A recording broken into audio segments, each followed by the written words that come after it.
In this video, I am going to try and cover two problems that you might have when building a set of deck stairs and trying to figure out how you're going to connect the stairs to the concrete and locate the concrete pad that the stairs are going to be sitting on. And this seems to be a problem for some of our viewers, and I don't blame you. If you don't have the tools to drill all of the holes in the concrete pad, or any of the other tools you might need to attach the framing sill plates that the stringers are going to be sitting on to the concrete pad, then you are in luck, because I've got something that should work. So let's go ahead and get started by building our deck. You can build your deck first and then install the set of stairs without installing the concrete pad or the anchor bolts that you might need to attach the treated lumber or other building hardware to the concrete pad.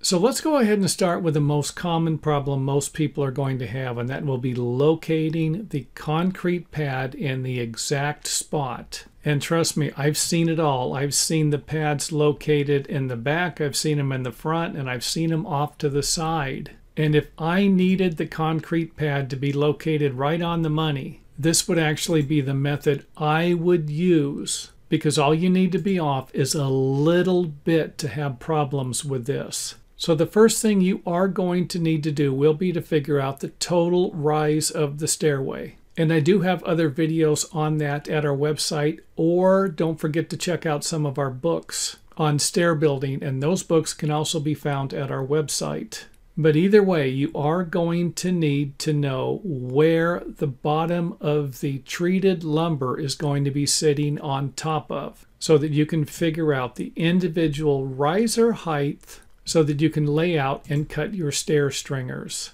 And then after you have cut two of the stair stringers, you can go ahead and assemble something like this. And even though this might look difficult, it's not going to be that difficult to do. And you will be able to flip the stair stringers upside down and then fasten the ledger like we have here to the stair stringers. So again, if you can do it upside down, it's going to be a little bit easier.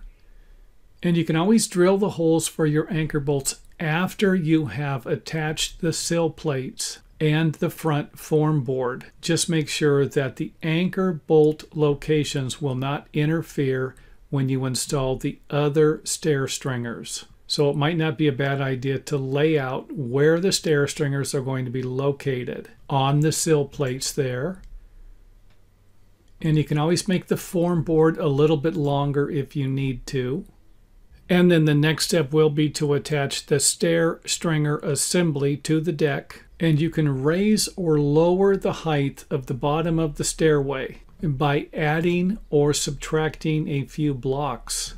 And you can fine-tune this. If you need to raise it 1/4 of an inch, then cut 1/4 of an inch board, or a board that's 1/4 of an inch wide, and slide it under your stack of blocks, or use scraps of plywood, and that they are not going to be moving. So the first thing will be to level one side of the stairway, and then once you have it in position, double check all of your measurements to make sure that you're not off by just a little bit. Then you can go ahead and make sure that it is level in this direction here. And then once you verify that this is level, make sure that this is level. And I would also verify the original location or measurement that you used to figure out the overall riser height or overall rise of the stairway.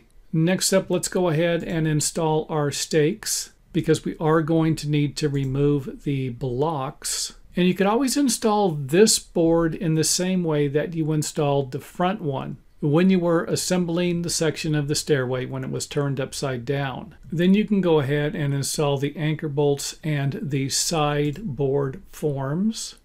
And by now, if you haven't figured it out, we have the bottom forms for the stairway along with the anchor bolts that will be connecting these sill plates to the concrete pad in the exact location. And we don't have to second guess if anything was installed incorrectly. Because even if it is, you're going to be able to make any adjustments you need to before and not after pouring the concrete. And make sure that the concrete is only filled up to the bottom of the sill framing plates. Otherwise, you could end up with something that might trap moisture. After you remove the forms, you can backfill all of the soil and then install the rest of the stair stringers so that you can install your treads and risers, and you are done. And if you have any questions about this type of footing installation, feel free to leave all of your questions in the comment area and I will answer them as soon as possible.